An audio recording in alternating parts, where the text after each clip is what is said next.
Paz do Senhor, irmãos. Vamos abrir as nossas Bíblias em Mateus, capítulo 11.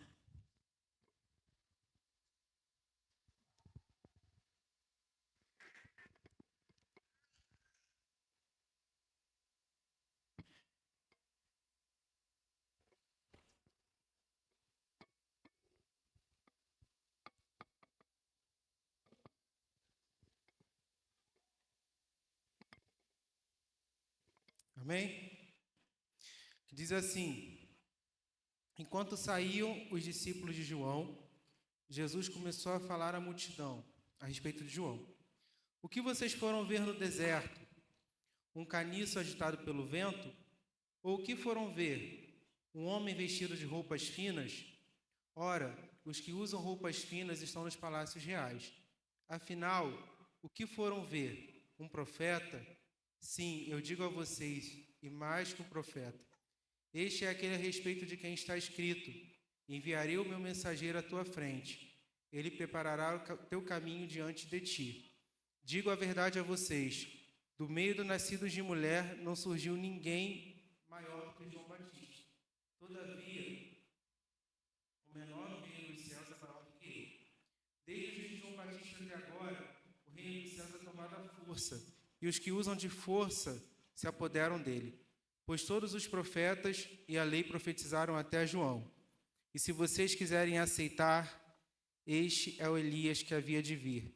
Aquele que tem ouvidos, ouça. Só até aqui. Irmãos, tudo bem com vocês? Essa palavra, ela tem um peso muito especial assim para mim, sabe? Porque, e até um pouco pessoal. Porque ela, há alguns meses atrás, eu passei por um processo de muitas mudanças na minha vida.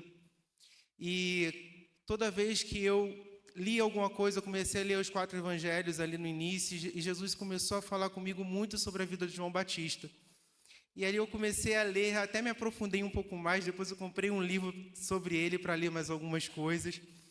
E Deus, ele falou tremendamente comigo naqueles dias, e ele me tirou assim de um momento que eu queria parar com tudo. Eu ia continuar servindo a Deus, mas eu não queria mais fazer nada que Deus me mandasse. Queria só continuar servindo a Deus sentado no banco.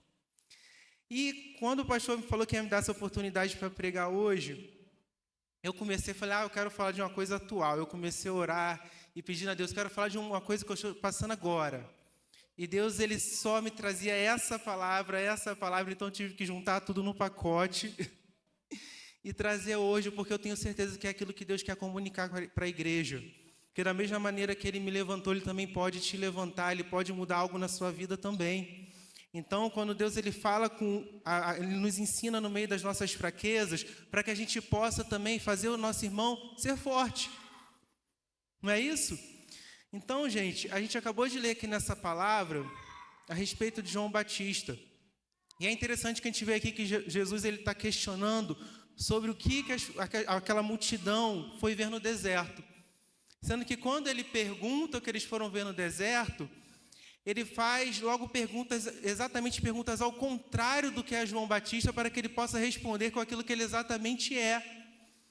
E às vezes, nós buscamos respostas para algumas perguntas ao nosso respeito, e a resposta está justamente naquilo que Deus tem a fazer através de nós. Não sei se vocês já pararam para pensar nisso. Então, João Batista, ele não era um caniço agitado pelo vento, pelo contrário, ele era um homem de firmeza, um homem de caráter, um homem forte, um homem decidido no propósito que Deus tinha na vida dele. João Batista também não era um homem vestido de roupas finas, pelo contrário, ele era um homem vestido com roupas de pelos de camelo, sendo que, na verdade, ele vivia daquilo que era necessário e essencial, ele não tinha muita coisa. João Batista, ele não era um profeta, mas ele era além de um profeta, ele era aquele que veio para preparar o caminho para o Senhor, que o próprio Jesus disse isso. Então, João Batista não tinha nada a ver com aquelas perguntas, mas sim com as respostas ao qual Jesus estava dando sobre aquelas perguntas. Então, João Batista, ele foi anunciado por Deus e ele escolheu viver o propósito de Deus para a vida dele. E atualmente, gente, a gente vê que, não sei se vocês perceberam isso, mas a gente escuta muito falar na palavra propósito. De uns 3 anos para cá, tudo é propósito. Tudo alguém vai viver um propósito, Deus tem um propósito. E eu estava lendo um artigo, por esses dias, que foi exatamente isso. Depois da pandemia, a palavra propósito ganhou força. Porque as pessoas começaram a ter tantas perdas, começaram a viver tão sem sentido, que a palavra ganhou sentido, porque uma vida sem propósito não tem sentido. Então, por isso que ganhou força. Mas a partir, gente, do momento que a gente tem um encontro com Deus, a gente para de viver o nosso propósito para fazer parte do propósito de Deus. E aí as coisas começam a mudar. E eu estava lembrando, já há um tempo atrás, quando eu fui estagiário em uma empresa, e foi justamente na época que eu estava afastado da igreja, que eu fiquei afastado, eu cresci na igreja, fiquei afastado da minha adolescência até a maioridade.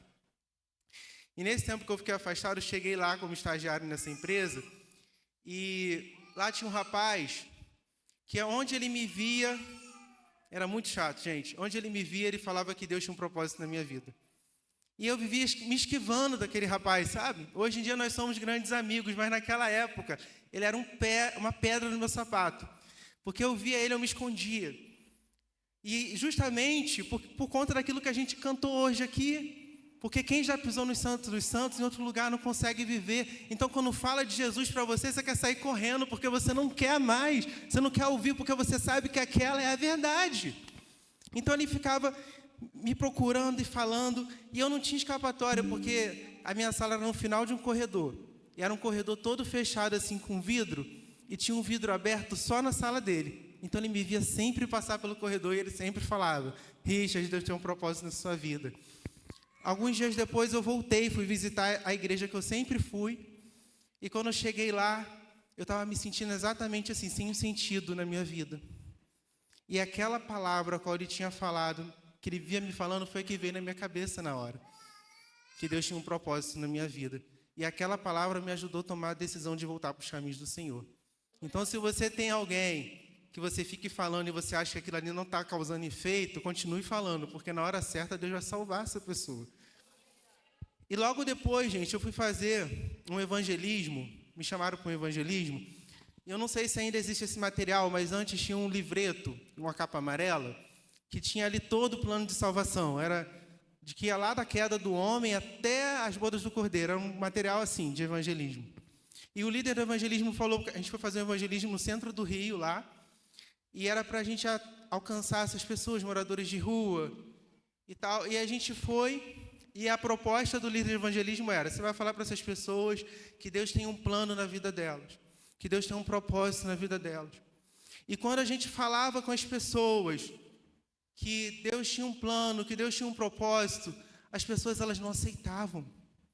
Elas não se viam dentro de um propósito de Deus, a ponto de quase jogar aquele plano de salvação em cima da gente, porque isso aqui não tem nada a ver comigo. Que Deus tem um plano na minha vida o quê? Olha para mim. Olha, eu estou aqui nessa rua jogado. Como é que um Deus desse, poderoso, tudo tem plano na minha vida? E é verdade, gente, é difícil mesmo compreender como que um Deus tão grande e poderoso, Criador de todas as coisas, Ele escolhe alguém como nós, pecadores, pequenos e falhos, para fazer parte de um propósito dEle sobre essa terra, para fazer noiva dEle aqui nessa terra. E é fato, gente, nós não podemos dizer que não, que Deus ele não tem um propósito na nossa vida, porque Ele tem. Mas a escolha de permanecer e de se manter e de entrar nesse propósito, ela sempre está nas nossas mãos. Ela é uma decisão nossa, porque Ele não força ninguém. Essa é uma decisão nossa. E por que, gente, que é tão difícil a gente entrar e a gente permanecer no propósito de Deus para a nossa vida? Porque a todo instante a gente está sofrendo interferências, sejam elas internas, externas. A todo momento a gente sente a pressão desse mundo que primeiro vem em nós, que a gente tem o nosso pecado na nossa carne, que a gente tem que lutar contra ele. Tem as lutas, as doenças, a escassez e tantas outras coisas que batem à nossa porta, que fazem com que a gente não entre, que a gente não permaneça. E também tem os nossos próprios problemas internos, tem os traumas que a gente carrega da nossa vida inteira. Sabe, tem as nossas dores, as nossas dúvidas, os nossos medos, mas uma coisa é certa: nada, nem ninguém pode abalar aquele que está dentro de um propósito que é de Deus. Ninguém, nem nada nesse mundo. E a palavra que eu queria trazer hoje para a igreja é justamente essa, para você persistir no propósito. Persista, por que persistir? Porque não vai ser fácil. Porque você vai ter que fazer renúncias, porque você vai ter que ter escolhas, porque você vai ter que ter relacionamento, e você vai ter que fazer tudo o que for possível para permanecer no propósito desse Deus que nos leva até a eternidade. Eu queria começar bem do início, falando de João Batista, porque o propósito dele não começou só aqui no Novo Testamento não, gente. Já tinha sido anunciado lá pelo profeta Isaías e pelo profeta Malaquias. Eu vou ler aqui 2 versículos, não precisa abrir na sua Bíblia, só para a gente saber, que diz lá em Isaías 40, versículo 3, diz assim: uma voz clama, no deserto, preparem o caminho para o Senhor, façam no deserto um caminho reto para o nosso Deus. Malaquias 4, 5, 6, vejam, eu enviarei a vocês o profeta Elias, antes do grande e terrível dia do Senhor. Ele fará com que os corações dos pais se voltem para os seus filhos, e o coração dos filhos para os seus pais. Do contrário, eu virei e castigarei a terra com maldição. Aí a gente vê aqui que João Batista ele foi profetizado como se fosse o Elias. Por que ele foi profetizado como se fosse o Elias? Porque eles tinham características semelhantes. Eram 2 homens que vieram denunciando o pecado, inclusive de autoridade da época deles. Eram 2 homens que vieram também pregando arrependimento e com características semelhantes. Os 2 se vestiam parecidos, eles eram parecidos. E aqui eu quero abrir um parênteses aqui para falar de uma coisa que a gente lê em muita coisa e muita gente acredita por aí, né, em outras religiões, que falam que João Batista é a reencarnação de Elias. Por conta dessa palavra, de que viria o Elias. Existem religiões que pregam isso. E nós não acreditamos nisso, porque a palavra diz que o homem está destinado a morrer só uma vez, e depois disso, o juízo, lá em Hebreus. E outra, gente, para quem acredita em reencarnação é o quê? Tem que ter uma morte antes de qualquer coisa para vir uma outra vida. E nesse caso, então, a gente joga por terra de uma vez por todas, porque Elias ele não morreu, ele subiu ao céu no redemoinho. Então aqui a gente joga por terra totalmente esse engano de que João Batista é a reencarnação de Elias. Muito pelo contrário, são 2 homens em épocas diferentes, vivendo coisas diferentes. Então a gente precisa desconectar isso. Eu achei importante falar isso. E quando termina, gente, o Antigo Testamento, a gente tem um período que é chamado de período intertestamentário, que são 400 anos, aproximadamente 400 anos.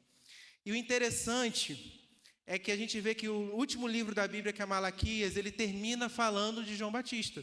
Os últimos 2 versículos falam de João Batista. E quando a gente começa a ler no Novo Testamento, em uma ordem cronológica, a Bíblia ela começa a falar, numa ordem cronológica, sobre João Batista. E por que eu estou falando numa ordem cronológica? Porque se a gente for ler o livro de Mateus, Marcos ou João, a gente vai ver que eles já falam de João Batista adulto, começando a pregar. E lá no livro de Lucas, a gente vê que ele começa a detalhar ali o nascimento, a concepção de João Batista. Então, numa ordem cronológica, quando a Bíblia volta no Novo Testamento, ela já volta falando de João Batista. E esse Deus ele é tão tremendo que o Antigo e o Novo Testamento eles se conectam. Ele termina falando de João Batista e começa novamente falando de João Batista, cronologicamente. E é interessante que a gente vê, então, no Novo Testamento, Deus começa a se manifestar na família de João Batista. E quem era essa família de João Batista? Lá no primeiro capítulo de Lucas, a gente vai ver lá que Isabel e Zacarias eram os pais de João Batista. Os 2 não podiam ter filhos. Isabel era estéril, os 2 já eram de idade avançada, até que um dia Zacarias estava servindo no templo, porque ele era um sacerdote, e num sorteio ele foi sorteado lá para estar no templo servindo, e um anjo chegou até ele, e aquele anjo falou: Zacarias, Deus ouviu a sua oração, e a sua mulher ela vai ter um filho, e o nome dele será João, e ali aquele anjo começou ali a falar todas as características sobre João Batista, e também confirmou todas as profecias que tinham sido ditas sobre João Batista. E aqui, gente, como eu falei, em uma ordem cronológica, esse foi o primeiro milagre que Deus fez no Novo Testamento, na família de João Batista. E por que eu falei sobre isso? Porque aqui, onde nasceu a história de João Batista, foi de uma mulher estéril, foi de um casal que não podia ter filhos, que Deus escolheu para iniciar o propósito de João Batista sobre a terra. E isso é para que a gente veja que Deus, ele também inicia propósitos em meio a impossibilidades, no meio de pessoas improváveis. Sabe? Talvez você olhe para a sua vida e você não consiga se ver dentro de um propósito de Deus. Talvez você olhe para a vida de alguém e você olhe e diga: esse não tem jeito, esse não tem mais jeito, esse Deus não pode fazer nada. É com aquele que não vê, é aquele que se acha incapaz, é aquele que Deus pega, coloca dentro do propósito dele e manifesta a glória dele, porque ele é um Deus que faz isso, gente. Ele é um Deus que faz isso. Sabe, ele pega pessoas, não pega pessoas prontas. Ele pega aqueles que não são, para estar com aqueles que são. É aquele que diz: eu não consigo, eu não sei, eu não posso, olha para a minha vida. São justamente esses que ele pega e faz aquele que manifesta a glória dele. Ele é assim, gente. E continuando, depois a gente vê lá em Mateus 3, do 1 ao 2, que naqueles dias surgiu João Batista, pregando no deserto da Judéia, e ele dizia: arrependam-se, porque o reino dos céus está próximo. E aqui a gente vê que João Batista iniciou o ministério dele pregando no deserto. Eu acredito que pregar no deserto não deve ser fácil, eu acho que nem estar lá deve ser fácil. E foi onde ele começou. Ele começou justamente no deserto. E eu também vejo aqui que ele estava abrindo caminho onde não tinha nada pronto. Sabe, a gente falou aqui desse período que ficou esse tempo todo de silêncio de Deus, a gente não pode afirmar, mas a gente não sabe, as pessoas podiam estar bem distantes de Deus. Ele não pegou nada pronto. E ali ele começou a pregar o evangelho numa vida cheia de questionamentos, que todo momento alguém chegava questionando quem ele era. E ele não desistiu, mesmo estando pregando uma mensagem que não agradava a ninguém, mesmo em todas as dificuldades, ele não desistiu. Então, talvez, gente, não vai ser tão difícil entrar no propósito de Deus, mas permanecer nele é um grande desafio. E para nós persistirmos no propósito de Deus, a primeira ordem é: não desista. Não desista, porque não vai ser fácil, gente. Não vai ser fácil, vai ter renúncia do nosso eu, renúncia das nossas vontades, o desânimo, ele vai chegar, a dificuldade também ela vai chegar. E a gente vai ter dores pelos nossos caminhos, e também a gente vai ter aqueles dias maus. Vai ter dias maus, gente. E não é porque vai ter o dia mau que não é um propósito de Deus. O nosso mal é a gente enxergar Deus só nos dias bons. Sabe, Deus, ele também é o Deus do dia bom, o Deus do dia mau. Em todos os dias ele está conosco. Ele está também no dia que não está dando tudo errado. Ele também está ali com a gente. Ele não nos desampara, gente. Ele não nos desampara. Ele é um Deus de todos os momentos. E quando está tudo bem, a gente está ali, glória a Deus, aleluia. Deus está me abençoando, está dando tudo certo. É dinheiro na conta, é todo mundo com saúde. Mas e quando a escassez chega? E quando o dinheiro acaba? Deus foi embora? Não, Ele continua sendo o mesmo nosso Deus ali do nosso lado. É o mesmo Deus. É o Deus do dia bom e do dia mau também. É o mesmo Deus, a gente precisa ter esse entendimento. Aleluia. E talvez a gente chegue a viver aquele momento também de dificuldade extrema, porque ela chega, né? Porque a gente tem as dificuldadezinhas e aquelas que vêm com tudo, né, gente? Aquela que... E aí você pense: e agora? O que eu vou fazer? né? Porque parece que a única solução mesmo é você pegar a jogar a toalha mesmo, né? E seguir sem estar dentro do propósito de Deus. Mas é quando a gente precisa se lembrar, como eu falei lá no início, eu não estou vivendo um propósito que é meu. Eu estou fazendo parte de um propósito de um Deus que é muito maior do que eu. Então não importa o tamanho dessa dificuldade, não importa a força que ela está vindo para cima de mim. O que importa é o tamanho do meu Deus de frente para essa dificuldade. E não importa a força que ela vier, não importa o tamanho que ela vier contra mim, o meu Deus é maior. Então eu vou nele buscar força, buscar tudo que eu preciso para eu seguir em frente. E aquele que clama, aquele que busca, encontra socorro nele. Porque o propósito é dele, não é nosso. Aleluias! Glória a Deus.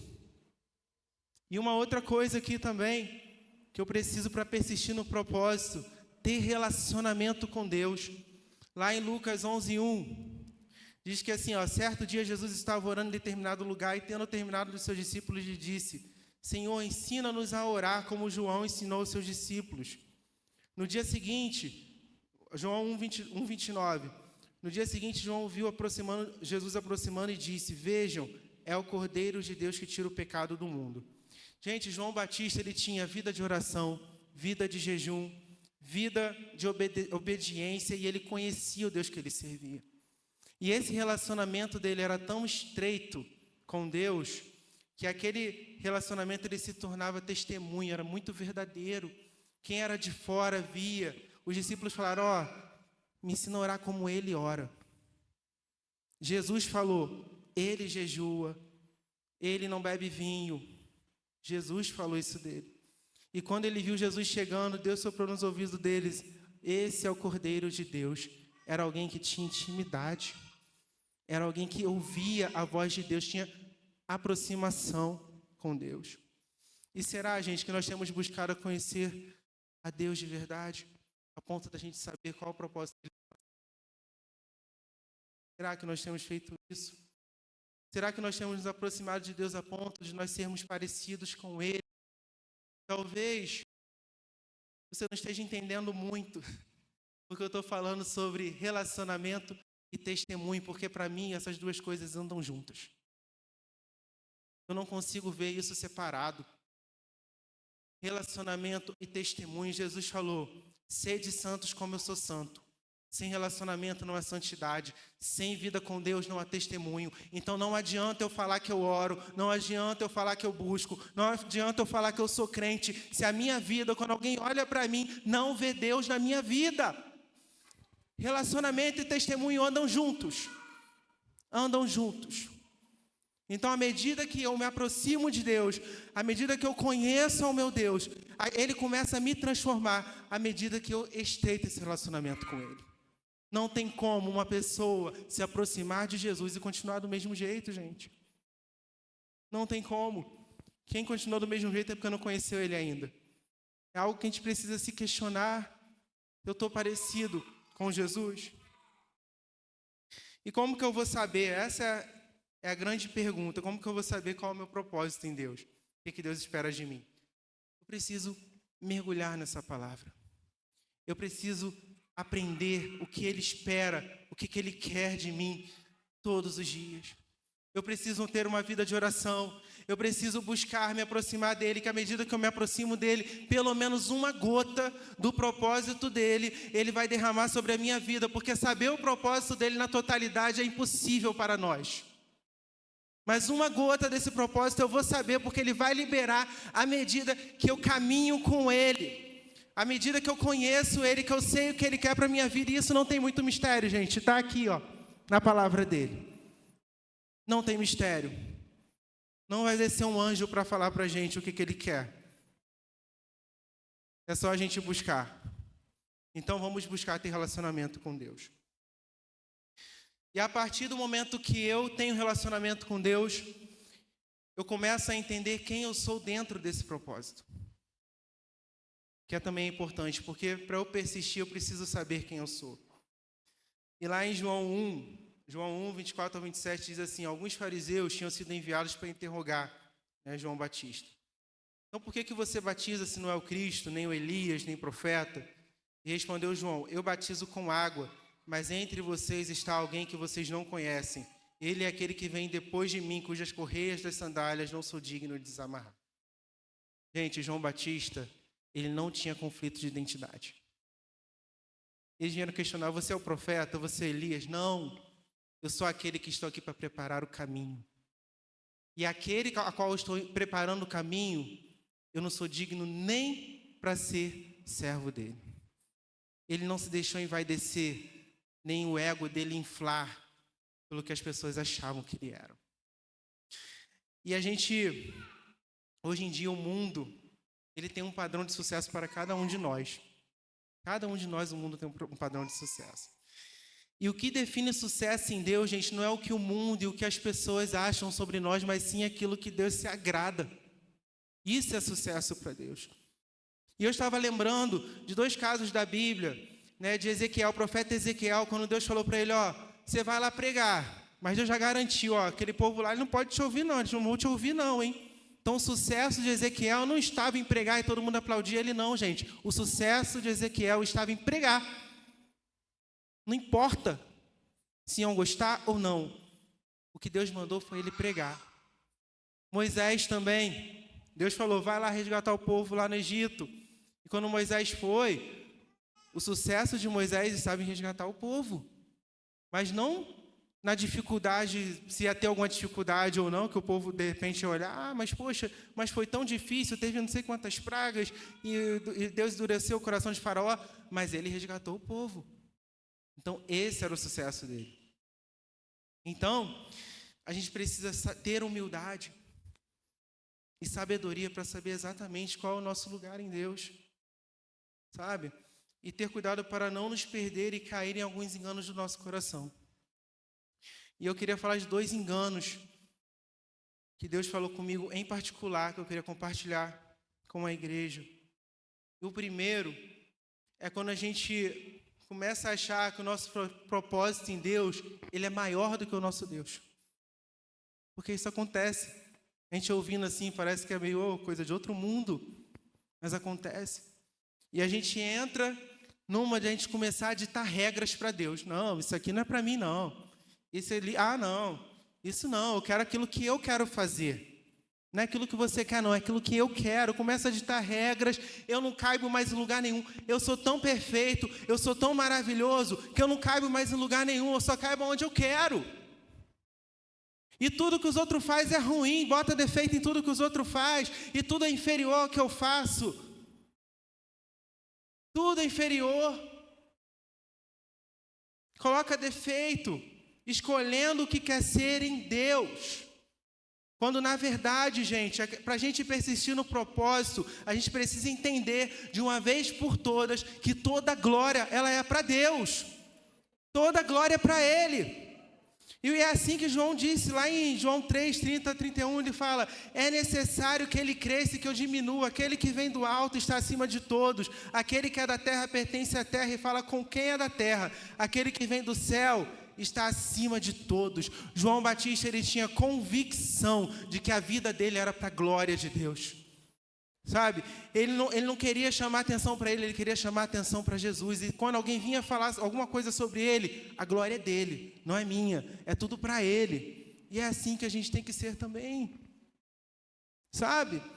Nós não podemos deixar que o nosso ego ocupe o lugar que é para Deus. Nós não podemos cair no engano de viver um propósito para a nossa glória, esperando a aprovação dos homens, aplauso dos homens e tapinha nas costas dos homens, quando na verdade Deus, ele quer olhar para nós e quer ver essa aprovação na nossa vida, naquilo que a gente está fazendo para Ele.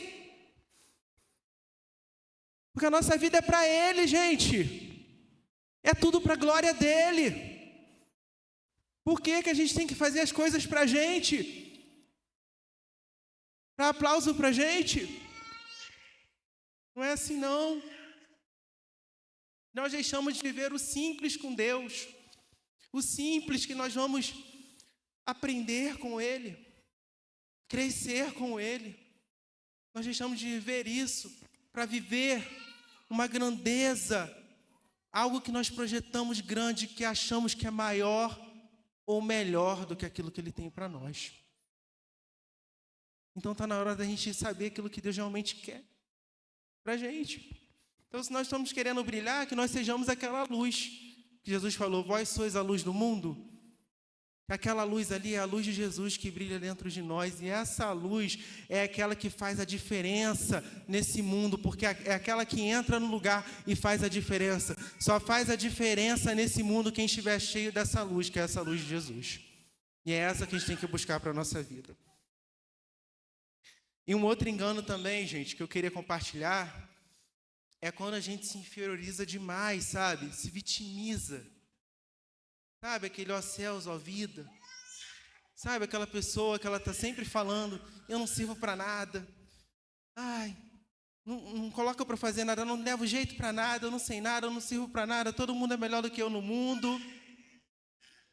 E ela não faz nada, porque ela se acha tão nada, que ela não é capaz de nada. Sabe? E às vezes a gente pensa, a gente cai no engano de que estamos sendo humildes. Ai, eu não sei, eu não posso. Sendo que, na verdade, a gente está sendo pesado para alguém. Já parou para pensar nisso? Porque quando eu deixo de fazer, porque Deus está olhando lá, Ele está falando assim: poxa, não é possível. Você faz tantas coisas na sua casa, no seu trabalho, com seus amigos, na sua faculdade. Você sempre faz alguma coisa. Agora, quando é no meu propósito, você não faz nada? Tem alguma coisa de errado. Não tem? Então, gente, lá em 1 Pedro fala assim que Deus, Ele deu dom para cada um de nós. Então, aqui nessa noite, ninguém pode sair daqui falando que não sabe fazer nada. A partir de hoje, você já sabe que alguma coisa você tem. E é isso que você tem que você vai usar para caminhar nesse propósito com Deus. Porque para eu persistir no propósito com Deus, eu também preciso saber que o pouco que eu tenho é muito em Deus. Sabe, eu li um versículo aqui, lá em Marcos 1,6, fala que João vestia roupas feitas de pelos de camelo, usava um cinto de couro e comia gafanhotos e mel silvestre. Esse versículo ele falou assim profundamente comigo sobre a simplicidade de João Batista, porque ele só tinha o que era necessário e o essencial, ele não tinha muito, ele só tinha aquilo que ele precisava para cumprir o propósito dele, mais nada. Sabe?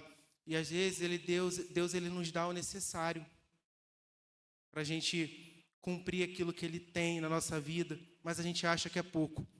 E a gente deixa de entregar o nosso pouco, porque achamos que Deus não pode fazer nada com Ele. E Deus, tudo que Ele espera de nós é um coração disponível para Ele. É um coração disponível. E eu lembro que, vou falar aqui rapidamente, uma vez eu estava aqui na igreja e eu estava justamente com esse questionamento sobre, meu Deus, eu não tenho nada para te entregar. Foi até numa ministração que a Camila fez, na hora que ela orou, e eu falei assim: Deus, eu só tenho um coração disponível, é tudo que eu tenho, não tenho mais nada. E ali eu entendi que um coração disponível é tudo que Deus precisa para Ele começar a fazer alguma coisa. Então, se você tem um coração disponível nessa noite, é algo valioso que você tem para Deus, porque o coração disponível ele é ensinável. O coração disponível, ele quer mais de Deus. O coração disponível, ele está aberto. O coração disponível é esse coração que Deus chama para fazer algo. Então, tenha esse coração disponível. Se você é dessa pessoa que está aqui hoje falando que eu tenho nada, é tão pouco, então você entregue o seu coração disponível, que Deus ele vai fazer algo sobrenatural. E a gente então, irmãos, a gente precisa entender que nessas duas situações nós ficamos travados no nosso propósito. Porque eu preciso entender essas duas situações, tanto quando meu propósito é maior do que Deus, quando eu também sou aquele pobre coitado. Porque eu preciso entender o meu lugar de servo.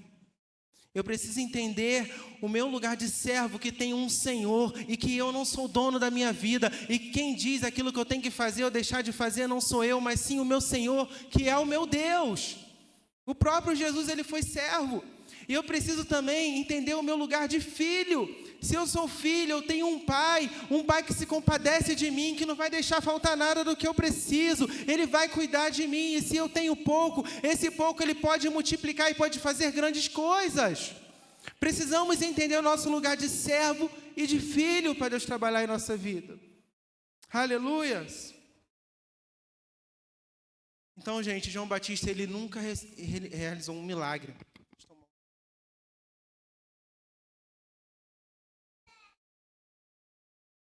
João Batista, ele nunca realizou um milagre. Ele teve a sua trajetória marcada por questionamentos, por dificuldades, por uma palavra de arrependimento que ele não abriu mão de falar, até mesmo para o governador lá naquela época. E por conta disso, ele pode não ter sido bem aceito por alguns.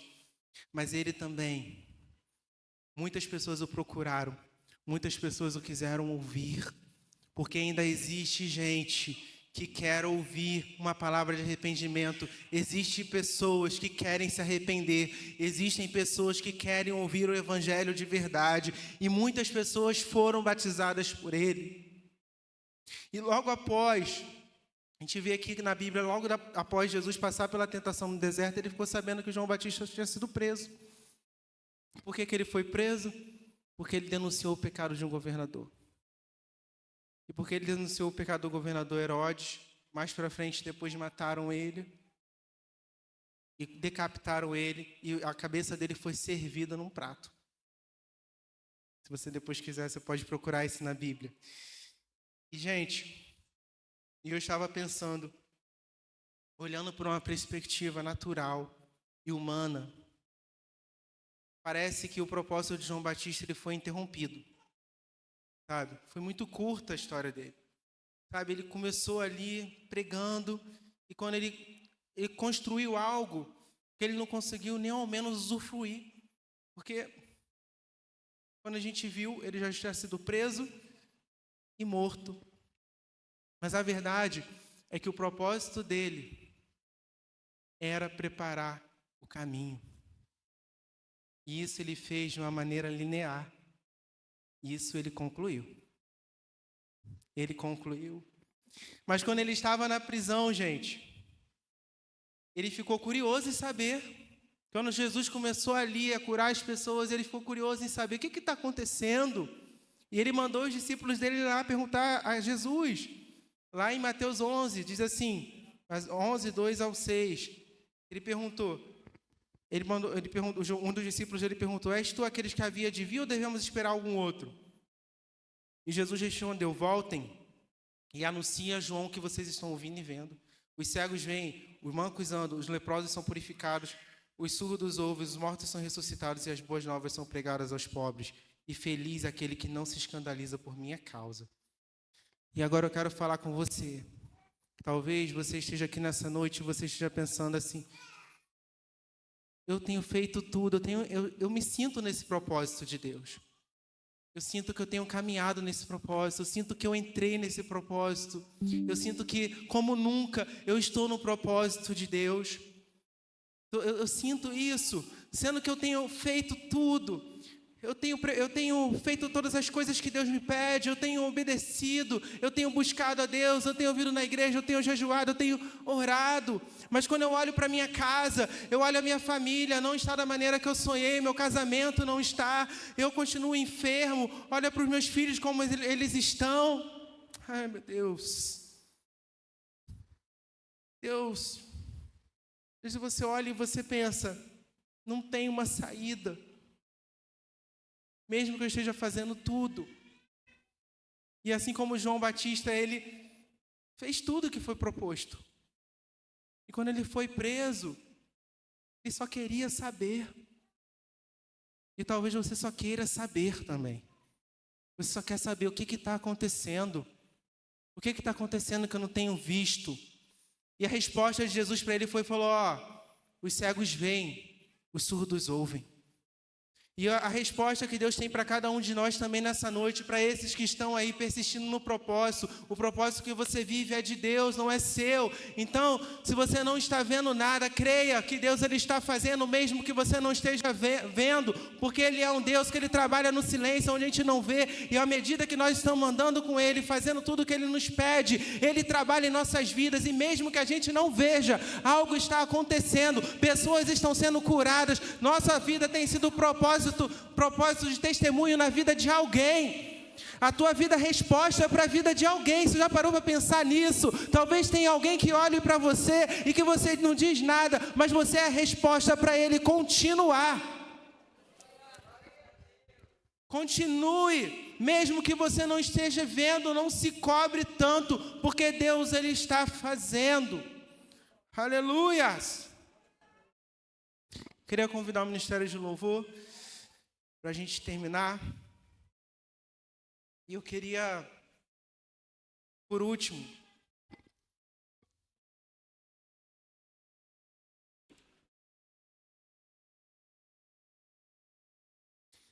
só deixar um versículo que falou tremendamente comigo, e eu creio que vai falar com você também. Que diz assim lá em Mateus 11:11, digo a verdade a vocês, do meio de nascidos de mulher, não surgiu ninguém maior do que João Batista. Todavia, o menor no reino dos céus é maior do que ele. Jesus reconheceu, gente, que aquele que não desiste, aquele que tem relacionamento, aquele que sabe o seu lugar, aquele que entrega tudo o que tem, aquele que faz tudo para que o nome dele cresça, é aquele que vai alcançar o propósito de Deus. Você se enquadra em algum desses? Aleluia! E depois, ele não desmereceu João Batista, não. Mas ele falou assim, ó, o menor no reino dos céus é maior do que ele. O menor, esse agora é o reino dos céus. Ele não quis dizer pra gente que a gente é melhor do que ele, não. Em alguma outra característica, não. Mas nós somos melhores do que ele porque nós temos Jesus agora. Ele preparou o caminho. E depois que ele preparou o caminho, nós agora temos Jesus. Então nós não estamos mais sozinhos, gente. Nós não estamos sozinhos. Então você tem alguém para cuidar de você quando você quiser desistir. Você tem alguém para você ter relacionamento. Aleluias! Você tem alguém que pode colocar você no seu lugar. Vamos nos colocar de pé para a gente cantar esse louvor? Você tem alguém. Saia dessa noite com essa certeza que você tem Jesus, essa força que vai te manter de pé. E que nessa noite você possa esvaziar de você mesmo. Que você possa se diminuir, para que Ele cresça na sua vida de uma maneira poderosa. E eu agradeço a minha oportunidade em nome de Jesus.